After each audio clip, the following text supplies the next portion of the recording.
Vamos a leer todos juntos, hermanos. 2, 3. Y después de anunciar el Evangelio en aquella ciudad y de hacer muchos discípulos, volvieron a Listra, a Iconio y a Antioquía, confirmando los ánimos de los discípulos, exhortándoles a que permaneciesen en la fe. Es necesario que a través de muchas tribulaciones entremos en el reino de Dios. Y constituyeron ancianos en cada iglesia, y habiendo orado con ayunos, en quien habían... Hermanos, estamos nosotros mirando este término misiones, y la palabra misión, hablando de Dios, comienza en Génesis, ¿no? Cuando Dios llamó a Adán y le dijo: ¿dónde estás tú? ¿Se acuerdan? Y Adán dijo: tuve miedo porque oí tu voz y me escondí. Dios busca al hombre, el hombre no busca a Dios. ¿Y qué buscaba Dios? Dios sabía lo que había pasado. Dios buscaba reconciliarse con el hombre. Esa es la misión.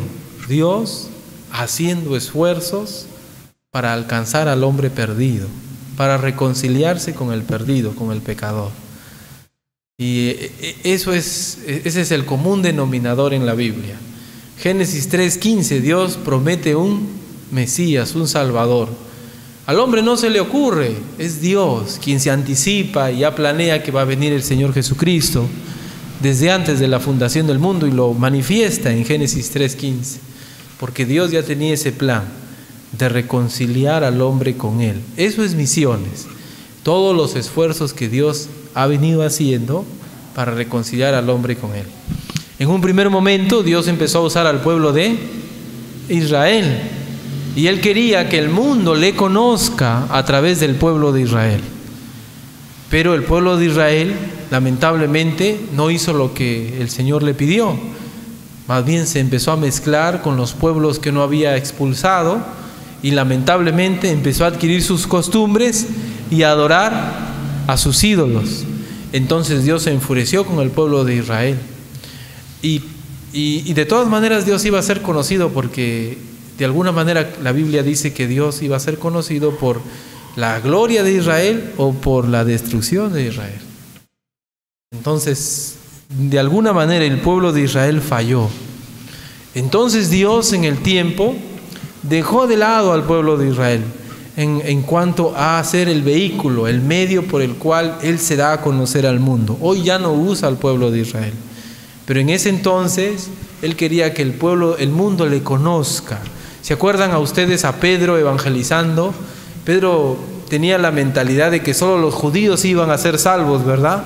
Cuando se fue Dios le dice: anda, evangeliza a Cornelio. Él dice: no, ninguna cosa inmunda. Le presenta un lienzo, ¿se acuerdan? Porque para él los demás, como buen judío, eran parte del infierno ya automáticamente. Dios quería que el pueblo de Israel testifique a las naciones, que sean su medio, su canal a través del cual el mundo le conoce. Lamentablemente el pueblo de Israel falló, y esa mentalidad cerrada que ellos tenían apareció pues ya en el tiempo del Señor Jesucristo, ¿no? Lamentablemente. Entonces Dios planeó formar otro pueblo, y Pablo dice que se ha manifestado, ¿no?, en este tiempo ese pueblo que es la iglesia, donde no hay judío, no hay griego, no hay bárbaro, no hay escita. Es decir, no estamos bajo ninguno de esos pactos. Si hoy en día un judío se arrepiente, tiene que pertenecer a una iglesia local. ¿Sí me dejo entender? Ya no es que por ser judío soy salvo, no, nunca ha sido, pero tampoco es ahora, ¿no? Yo soy parte del pueblo de Dios, etcétera. No, tienes que ser parte de una iglesia, ser salvo de la condenación por fe a través de Jesucristo y pertenecer a este grupo, a este pueblo que se llama la iglesia, el cuerpo de Cristo. Entonces, hoy en día la iglesia cumple esa misión que Dios siempre ha querido hacer: atraer para sí mismo al hombre pecador. ¿Se acuerdan? un ángel se apareció y le dijo a Felipe: anda por el camino que va de Jerusalén a Gaza. Ahí y lo llevó, y había un hombre por ahí leyendo la Biblia, leyendo un pasaje de Isaías, y el Espíritu le dice: acércate a ese hombre. Es Dios quien está haciendo los esfuerzos para reconciliar al hombre pecador con él. Jesús dijo, la Biblia dice en Juan 4, le era necesario pasar por Samaria. Él deseaba ir por allí, él quería alcanzar a alguien. Y eso vemos, hermanos, y es así, hermanos, que vemos que cuando el Señor Jesucristo se va, ya ha dejado entrenados a sus discípulos, a los apóstoles, a los discípulos, y nosotros vemos lo que el Señor quiso hacer, quiso decir en la práctica, en lo que los discípulos hicieron. Siempre diré y lo vuelvo a repetir: hay personas que separan el ministerio de Cristo y el ministerio de los apóstoles y dicen: yo sigo a Cristo, ¿no? Como que desdeñan a veces el ministerio de los apóstoles. Pero no debe ser así. Nosotros estamos a 2000 años, un poco más, de entender las enseñanzas de Cristo. ¿Quiénes estuvieron más cerquita que nosotros? Los discípulos, ¿verdad? Los que anduvieron con Cristo. Y el libro de Hechos registra lo que ellos captaron de las enseñanzas de Cristo. Lo que en verdad quiso decir Cristo, ellos lo aplicaron. Entonces, en la práctica, cuando nosotros leemos el libro de Hechos, entendemos más o menos, con mayor claridad, cuáles eran las prioridades del Señor Jesucristo en su ministerio. Y es más, la Biblia dice que somos la única manera de ser una iglesia saludable es cuando somos edificados sobre el fundamento de los apóstoles. No podemos crecer espiritualmente aparte del fundamento apostólico. Y el libro de Hechos pues registra en la práctica lo que el Señor Jesucristo estuvo haciendo en cuanto a la misión. Cuando miramos el ministerio del Señor Jesucristo, al Señor Jesucristo se le ve evangelizando, presentándose a sí mismo como Mesías, haciendo las señales, sanando a los enfermos, predicando el evangelio del reino de Dios, es decir, evangelizando. Pero también se le ve a la par, al mismo tiempo, entrenando a sus discípulos, yendo con ellos a una gira, enviándolos solos, haciéndoles participar también entrenándolos, discipulándoles. Pero no se ve la tercera labor, que es establecer iglesias. Cuando llegamos a Hechos, ya vemos esa tercera labor. Los discípulos, ni bien llegó el Espíritu Santo, empezaron a testificar y no pararon de testificar. Era una labor incesante. Era una labor que haya habido lo que haya habido en ese tiempo, ellos seguían predicando. Vino la persecución, corriendo, seguían predicando. Y se empezaron a formar congregaciones locales. Cuando llegamos a Hechos 10, Hechos 11, ya había congregaciones desde Jerusalén hasta Antioquía, ¿no? Por toda Judea, por Samaria, ya había congregaciones locales. Cuando Pablo empieza a perseguir la iglesia en Hechos 9, mirábamos temprano, Hechos 9:4, si no mal recuerdo. A ver si no mal recuerdo.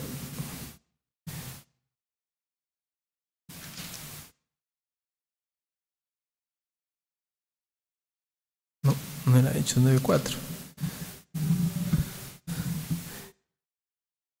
Hechos capítulo 6, versículo 7.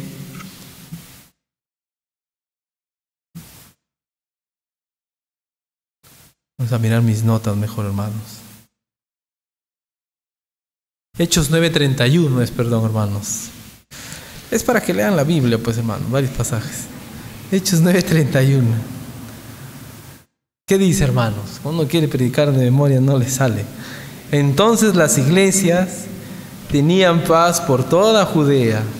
Noten, habían iglesias. ¿Dónde? Díganme los lugares. Judea, Galilea, Samaria, ¿no? Ahí está, Judea en el sur, Samaria en el centro y Galilea más arriba, ¿no se acuerdan? Galilea era acá arriba, el mar de Galilea, y abajo Jerusalén. Habían iglesias locales. ¿Cómo se formaron esas iglesias locales? Los cristianos estaban predicando, ¿no? Y se iban extendiendo a medida que avanzaba la persecución. Cuando llegamos a Hechos 11, ya se habla de una iglesia que se va formando en otro lugar, ¿no? Por el tema de la persecución.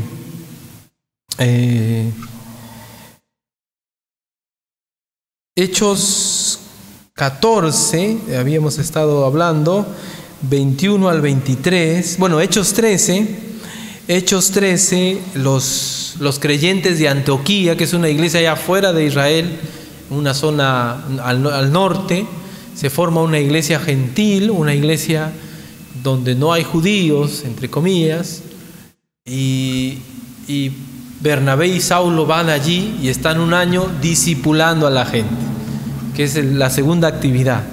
Todo creyente necesita ser discipulado. ¿Cuánto tiempo dura? Todo creyente necesita ser discipulado. Y a la par, la labor de presentar el Evangelio. No es que primero soy un creyente ya y luego predico, no. Siempre es a la par, siempre es en simultáneo. Y cuando llegamos a Hechos 13, el Señor aparta a Bernabé y a Saulo para extender más esto de ir y predicar a toda criatura. Y en Hechos 14, 21 al 23, donde hemos tenido la lectura, se ve a Pablo haciendo estas tres actividades. Note usted, miren conmigo por favor, dice, ¿y después de qué? De anunciar el Evangelio, ¿no? Hizo muchos discípulos, es decir, personas que se convirtieron a Cristo. Versículo 22, confirmando los ánimos de los discípulos, exhortándoles a que permaneciesen en la fe y diciéndoles, es necesario que a través de muchas tribulaciones entremos. Eso se llama discipulado, está con ellos, exhortándoles, enseñándoles la palabra. Y versículo 23, ¿qué dice? Constituyeron ancianos ¿en dónde? Eso significa que habían una o varias iglesias. Varias iglesias. Entonces, algunos dirían, no, la otra actividad es enviar obreros. Sí, pero yo veo que siempre se da en el contexto de una iglesia local. Entonces, creo que el propósito, la labor en la misión es participar con Dios en el establecimiento de iglesias locales, con sus pastores, con sus líderes, con su organización. Pablo, hermanos, entendía la prioridad de dejar iglesias locales organizadas. Y note que no se deja con diáconos necesariamente, pero siempre al menos las iglesias quedaban con su pastor, al menos. Entonces, nosotros, hermanos, debemos esforzarnos tomando el modelo de ellos, lo que ellos entendieron, que en una iglesia local no iban a entrar todos. Tenemos que participar en el esfuerzo que Dios está haciendo, no solo evangelizando, discipulando, sino también en el esfuerzo de establecer congregaciones locales organizadas. Y ya lo hacemos cuando participamos con un misionero, por ejemplo, cuando participamos con el seminario, donde se están formando personas que están queriendo servir al Señor en esa manera. Ya lo hacemos cuando participamos con otras instituciones, ¿no? Como AMEVIP, etc. Debemos, hermanos, seguir haciendo esfuerzos para poder llevar adelante esta gran meta suprema, esta gran misión de nuestro Dios,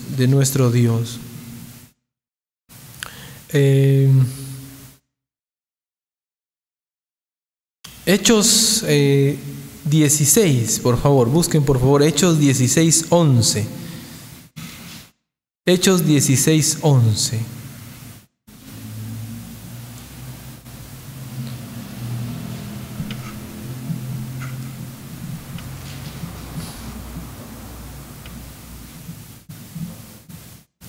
Hechos 16, 11.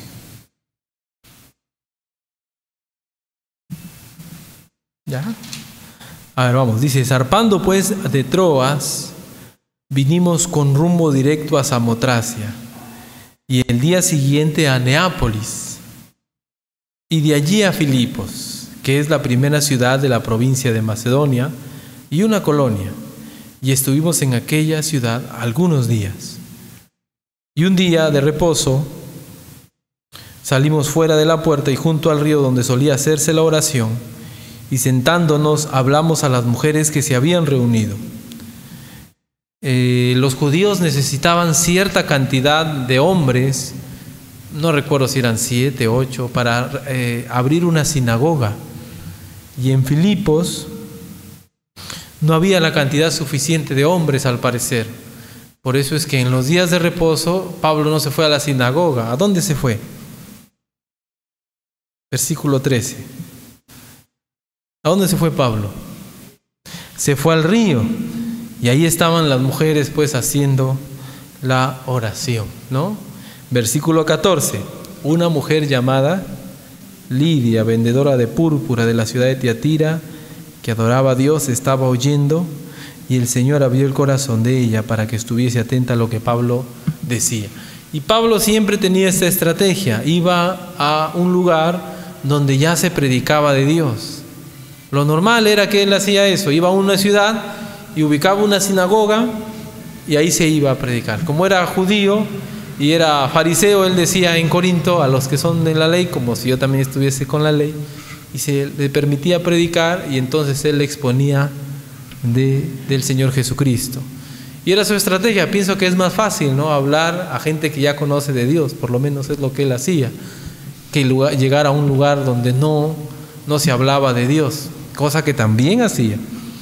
Y aquí encontramos a una mujer. Esta mujer adoraba a Dios, es decir, era sincera, pero no era creyente. Era una fiel prosélito judía, ¿sí?, del judaísmo, ¿ya?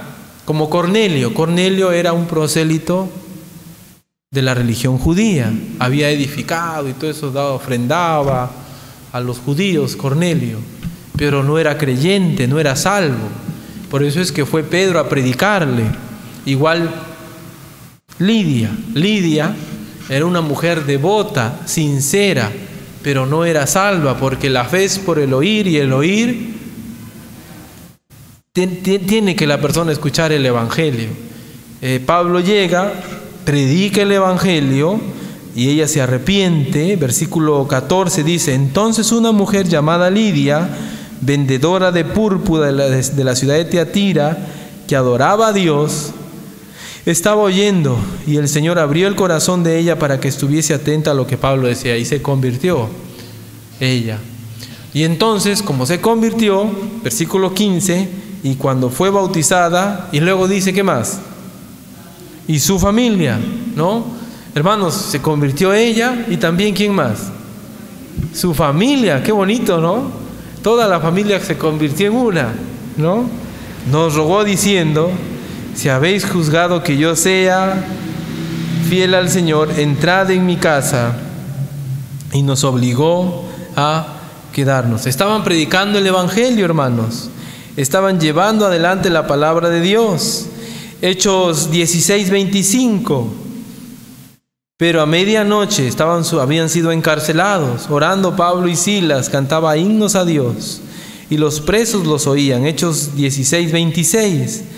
Entonces sobrevino de repente un gran terremoto, de tal manera que los cimientos de la cárcel se sacudían, y al instante se abrieron todas las puertas y las cadenas de todos se soltaron.